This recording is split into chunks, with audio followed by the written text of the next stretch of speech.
اور اسی طرح بڑے بڑے شعراء جب حج پہ آتے تھے یا عمرے پہ آتے تھے تو اپنا کلام لکھ کے کعبۃ اللہ کے غلاف پر لٹکا دیتے تھے،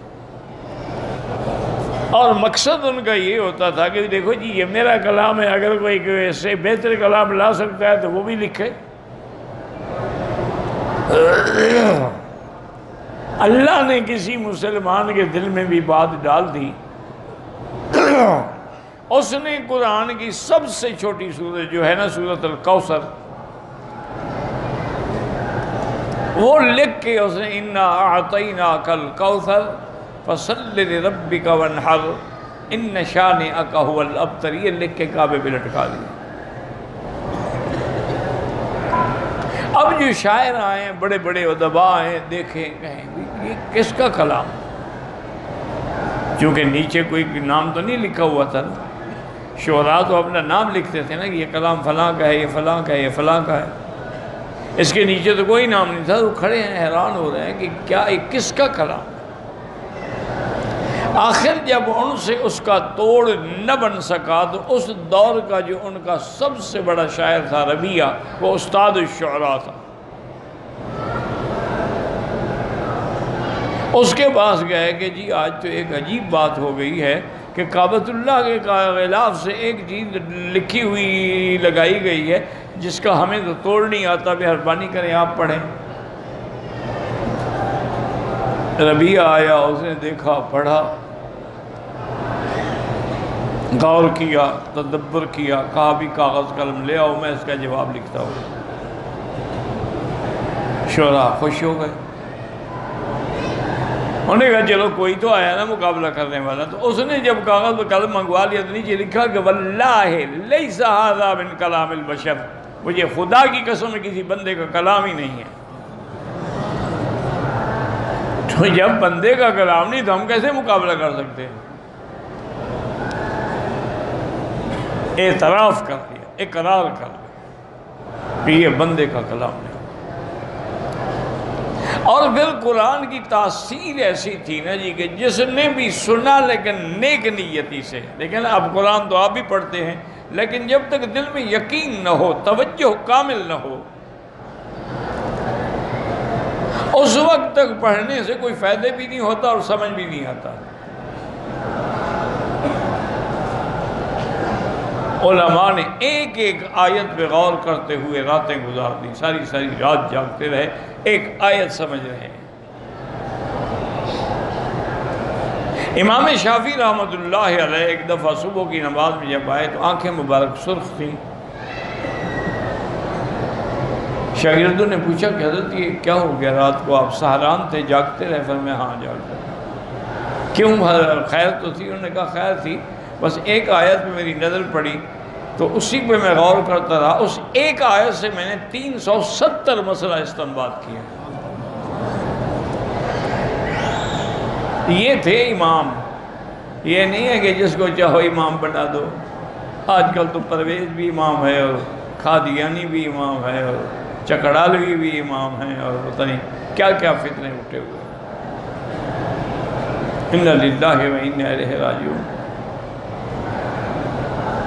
اسی طرح ایک واقعہ ادبی لحاظ سے بڑا عجیب آیا ہے تاریخوں میں کہ ایک شاعر تھے، ان کا نام قیس تھا۔ امرؤ القیس الگ ہے، یہ قیس الگ ہے۔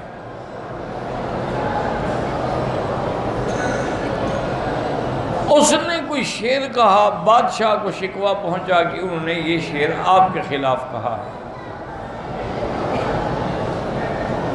خوشامدی ہوتے ہیں نا جی، وہ پھر خوشامدیں کرتے رہتے ہیں، حکومت وقت کو جا کے درخواستیں دیتے ہیں اپنی روٹی حلال کرنے کے لیے کہ ہم آپ کے دیکھیں کیسے وفادار ہیں۔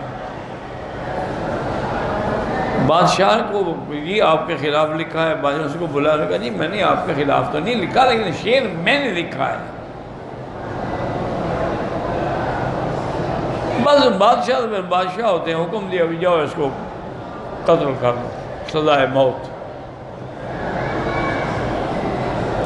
وہ لے گئے، تو جب وہ اس کے جلاد اور سپاہی اس کو قتل کرنے کے لیے اس مقتل گاہ میں لے جا رہے تھے تو ہر دور کا یہ قاعدہ تھا. انہوں نے کہا بھی دیکھو بات سنو، تمہاری کوئی تمنا ہو، کوئی خواہش ہو، کوئی وصیت ہو تو وہ کر لو، ابھی 15 منٹ کے بعد تو تمہاری گردن اڑ جائے گی.